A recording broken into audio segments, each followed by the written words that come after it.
आपण पुन्हा एकदा प्रेक्षकांना ही नावं सांगूयात। भाजपची राज्यसभेसाठीची 4 नावं जाहीर झालेली आहे। ही यादी जाहीर झालेली आहे।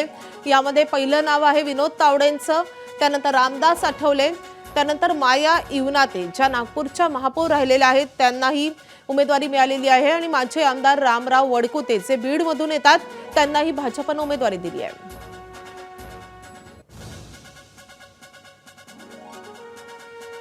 तर रामराव वडकुते स्वतः आपल्या सोबत आता फोनवरून जोडले गेलेले आहेत। वडकुतेजी तुमचं अभिनंदन।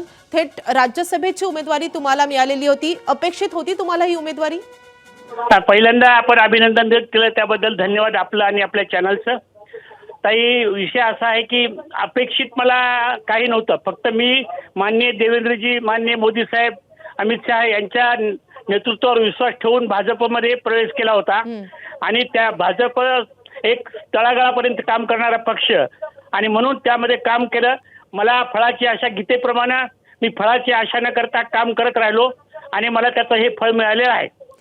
मात्र वडकुतेजी तुमच्या नावाची चर्चा अशी फारशी नव्हती, त्यामुळे तुम्हाला पक्षश्रेष्ठींनी सांगितलं होतं का की राज्यसभेसाठी ते तुमच्या नावाचा विचार करतात? नाही, मला देवेंद्रजीच्यावर विश्वास होता। यावेळेस सांगितलं असं नाही, तू त्या सातत्यानं काम चालू ठेव, तुला कुठं केव्हा तरी न्याय मिळेल।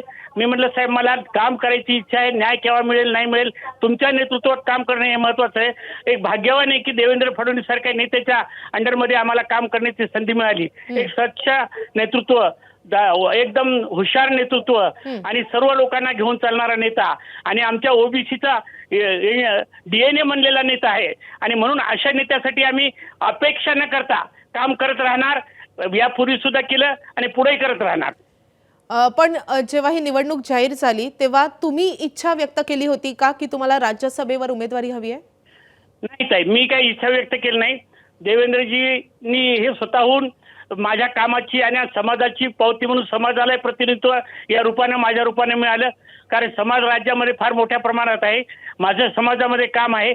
मी कधीच कुठलीच इच्छा व्यक्त देवेंद्रजीकडे केली नाही, फक्त देवेंद्रजीवर विश्वास होता आणि त्यांच्या कामामध्ये मी भावूक होऊन माझी 11 महिन्याची आमदारकी सोडून देवेंद्रच्या कामाचा आवाका बघितला मी CM असताना आणि म्हणून माझी आमदारकी जी होती ती सुद्धा मी सोडून दिली आणि देवेंद्रचे ते नेतृत्व आम्ही स्वीकारलं, कुठल्याही अपेक्षा न ठेवता स्वीकारलं आणि त्याचं हे फलित मला मिळालं। मी पुन्हा सगळ्या पक्षश्रेष्ठीचा, मग ते मोदी साहेब असतील, अमित शहाजी असतील, देवेंद्र फडणवीस साहेब असतील, बावनकुळे साहेब असतील, आमचे प्रदेशाध्यक्ष तर अतिशय मनापासून माझ्या कामाचं कौतुक करतात।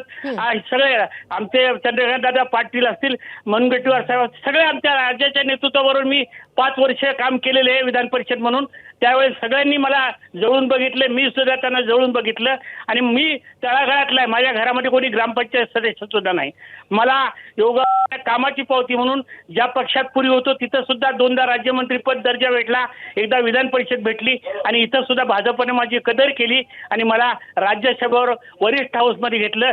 त्याबद्दल मनापासून मी आमच्या सगळ्या पक्षनिष्ठेचं मनापासून स्वागत करतो आणि देवेंद्रजींनी अतिशय एक मनापासून मला प्रेम केलं आणि तळागाळातल्या लोकांना काम करण्याची संधी देण्यासाठी मला हे पद दिलं। मी खात्रीने सांगतो की देवेंद्र भाऊजी त्यांची अपेक्षा आहे माझ्याकडून, ती पूर्ण केल्याशिवाय मी राहणार नाही। हे वचन मी देवेंद्र भाऊला देतो आणि पक्षश्रेष्ठींना देतो। जय हिंद, जय महाराष्ट्र। घेतलं ना वडकुतेजी, तुमचं पुन्हा एकदा अभिनंदन आणि धन्यवाद आमच्याशी बातचीत केल्याबद्दल, तुमची प्रतिक्रिया आमच्यापर्यंत पोहोचवल्याबद्दल। ABP माझा, उघडा डोळे बघा नीट।